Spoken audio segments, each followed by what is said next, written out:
Hello everyone, welcome to Auto Solver. Today in this video, I'm gonna show you how to change Snapchat icon on mobile. Before starting the video, please subscribe to How to Solver. So let's go.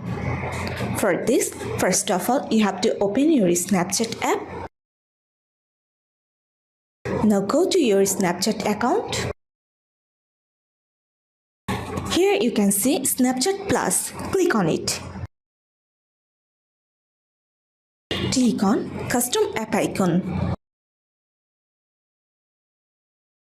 Now you can see here a list of app icon. If you want to custom your app icon, then click any of them and click on Next. That's it. So this is how you can change Snapchat icon on mobile. So guys, that's it. You can do this. I think this video is very helpful to you.